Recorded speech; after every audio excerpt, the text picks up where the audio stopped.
სახელითა მამისათა და ღვთისათა და წმინდისა სულისათა.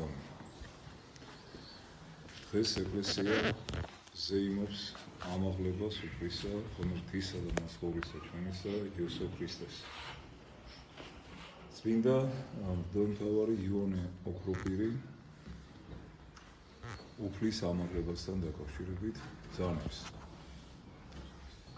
დღეს ხარობს ქვეყანა და ეკლესიას საკუთარი დიდება ახარებს.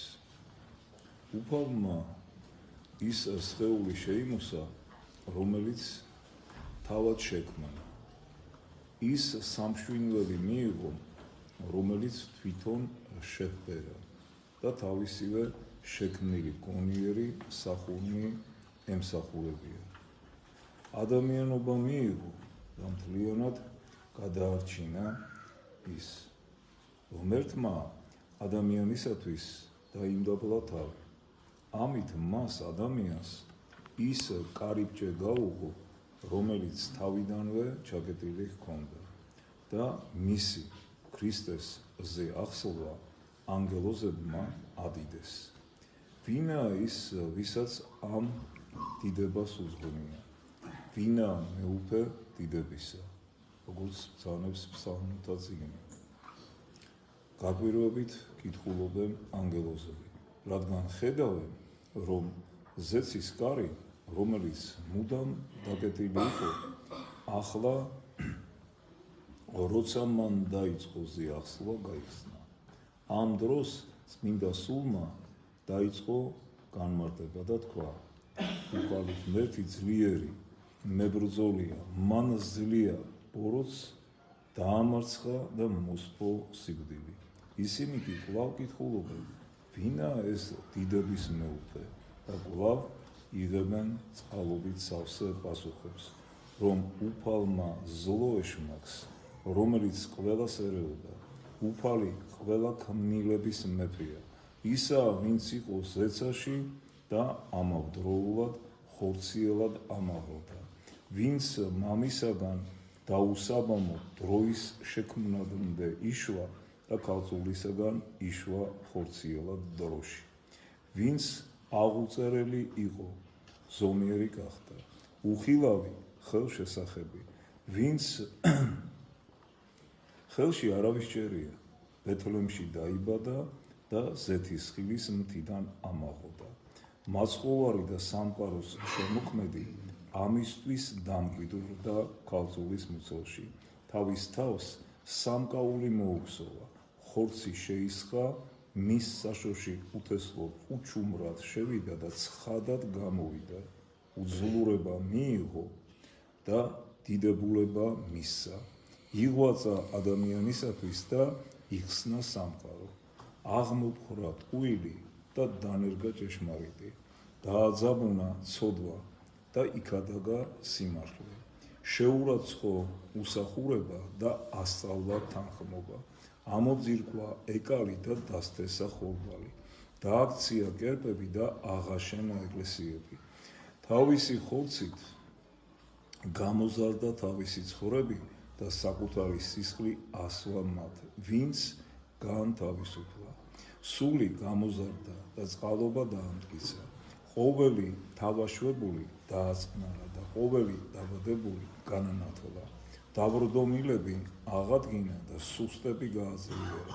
განაახლა თავისი ხატი, ანუ ადამიანი, განწმინდა და გამოხატა იგი, რადგან დაბინდული და შეცვლილი იყო ის ცოდვებისაგან, იმიტომ რომ მათ ეშმაკები დაეპატრნენ და უფალმა ისინი საკუთარი სიმართლით განდევნა.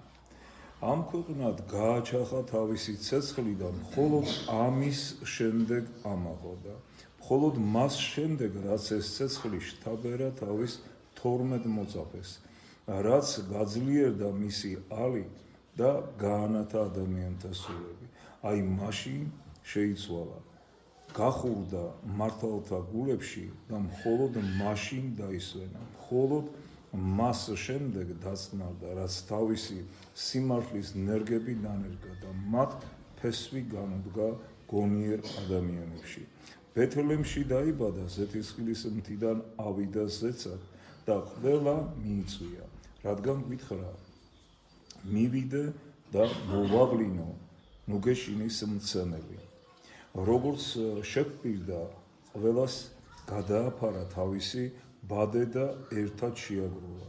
როგორც გვიქადაგა, დადო ცომი და მიიღო იქიდან სარგებელი. იღვაწა 60 და აღყვავიოდა მისი ნერგები. მიმოაბნია თესლები და დამწიფდა ყანები. ეს რომ დაინახეს, გამწარდნენ ცოდვილები. გალესეს ხმლები და მისი ტყეების ჩეხვა დაიწყეს, მაგრამ ვერ მოერივნენ. ერთის ნაცვლად ბევრი ამოდიოდა. 12 მოციქული იყო და 1000-ობით მოწამე აღმოვიდა. სხეულები დაეტანჯათ, მათი სულები კი სიმართლით აღემართნენ. ეს ყოველივე იმან მოიმოქმედა, ვინც სასტურისაგან ჩვენს გამოსახსნელად მოვიდა. იმან, ვინც ჩვენი სხეული მიიღო და ცაში იმისათვის ავიდა, რომ ჩვენც აგვიყვანოს და ჩვენი წინამძღოლი იყოს. გავაგრძელებთ ამთხრობას ის ბოლოს. გილოცავთ ყველას ამაღლებას, გამლოცოთ და გამოვიდეთ. ყოველი ჩვენი ძე ღმრთისა, მისი მოსვლისას არ უნახავთ ანგელოზებს, მაგრამ მისი ამაღლება მოწაფეებმა ნახეს. მისი ჩვენთან მოსვლა ანგელოზებს არ უნახავთ, რადგანაც მისი ძალა უხორცოდ და ფარულად გარდამოვიდა ზეციდან და ქალწულზე დამკვიდრდა. ადამიანებმა მისი ცად ასვლა იმის გამო დაინახეს, რომ მიწიერი ხორცით ავიდა ზეცაში. ღრუბელმა მიიღო იგი, ქალწულს ახარა და ღრუბელმა მიიღო. მისი ღვთაებრიობის შეერთება ჩვენს ადამიანურობასთან დედამიწაზე მყოფი ქალწულის სხეულში მისი გამკვიდრებით მოხდა. ხოლო ადამიანური ბუნების გამდიდრება იმით გაცხადდა, რომ ღრუბელმა აღამაღლა ჩვენი ადამიანური ხორცი. ასეც უნდა მომხდარიყო, რადგანაც ვიდრე ჩვენთან იყო იგი, თავის ძლიერებას დაამსრობდა, რომ ეს ჩვენი უზდურება მიიღო. როცა ჩვენი ხორცი თავისთან ზეცაში აღგონდა, მთელი თავისი დიდებითა და სიმდიდრით მაღლდებოდა. ისევე, როგორც მაშინ, როდესაც იმ ხორცმა ქალწულისაგან რომ მიიღო და ადამიანებს ეჩვენა, ამ ქვეყნიური დიდებულება შეიმოსა. ღრუბლებში ასულმა თან აიტანა დიდებულება და ანგელოზების თაყვანისცემა მიიღო, რათა ამით ეჩვენებინა, რომ ჩვენი ადამიანურობა მის ღვთაებრიობას ეზიარა და გამდიდრდა ზეცაში. ამიტომ ხმამაღლა იღაღადა და თქვა, თავისი მარჯვენით აგვიყვანა ჩვენ ზეცაში. წინასწარმეტყველი კი ამბობს, მაღლა ასწიეთ კარიბჭეებო, თქვენი თავები და აიწიეთ მარადიული კარიბჭეებო, რომ შემოვიდეს დიდების მეფე. როგორც ამბობს დავით წინასწარმეტყველი. და ესეც უთხრა ქვაუფალმა, უფალსა ჩემსა დაჟე მარჯვენით ჩემსა. მოციქული კი განმარტავს, ვისაც წინასწარმეტყველი უფალს უწოდებს, როდესაც იგი თავისი მშობლის მარჯვენით დაждდება, იგი ისაა, ვისაც გაბრიელმა უწოდა უფალი. როდესაც ქალწულის ყურს ეუბნებოდა მის შესახებ, იმის გამო იმყოფებოდა უფალი მოციქულებთან ერთად 40 დღის განმავლობაში და მხოლოდ მერე იმისათვის ამაღლდა, რომ მოწაფეები თავის აღდგომაში გაერწმუნებინა. აღდგომისთანავე, რომ ცაში ასულიყო და მოწაფეებთან ერთად არ დარჩენილიყო, იფიქრებდნენ, რომ ის მოჩვენება იყო და არა ნამდვილად გასუცხლებული. მაგალითად, ასე ასწავლიდნენ გნოსტიკოსთა სექტის ერთ-ერთი განშტოების წარმომადგენლები, კერძოდ მონტანისტები, რომ თითქოს მოჩვენებითად მოვიდა ქრისტე დედამიწაზე. რადგანაც, როდესაც მათ გამოეცხადა აჩვენა თავისი ხელები, ნალახორალი გვერდი და უთხრა, დამინახეთ და იბრძენით, რადგანაც ეს მე ვარ და ნუ იმერტმევერთ.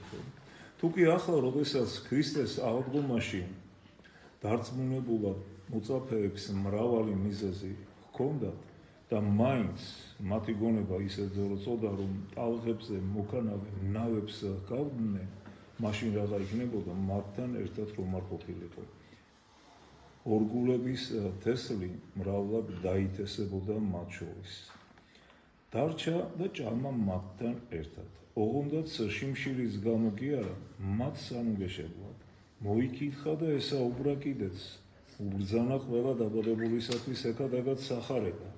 წავიდა მათგან როგორც ადამიანი და როგორც ღმერთი მათთან ყოფობდა. გამარჯვებული ამაღლდა ჩვენი მეუფე და დაჯდა თავისი მამის მარჯვნივ, როგორც თქვა მოციქულმა, შენი საბრძანებელი ღმერთო მარადიულია. დავითმა კი თქვა, ყოფობს სუფევ სუფალი შვენიერება შეიმოსა. ამ 40 დღის განმავლობაში მარხვის აღვირი მოგვაცილა უფალმა, რადგანაც ამბობს უფალი, ქორწილის მაყარი არ მარხულობსო და არც გლოვობსო, ვიდრე მათთანაა სიძეო, მაგრამ დადგება სიძის ამაღლების დღე და ისინი მარხვას დაიწყებენ. მათეს სახარების მე-9 თავის მე-15 მოგ. ახლა მოციქულთა მარხვას შეუდექით, რადგანაც მათი ქადაგების შვილები ვართ. ამიტომ წესად გვაქვს, რომ მარხვით ვნუგეშოვდეთ, რათა ჩვენი სულები ქრისტეს ტაბლიდან გამოიკვებონ.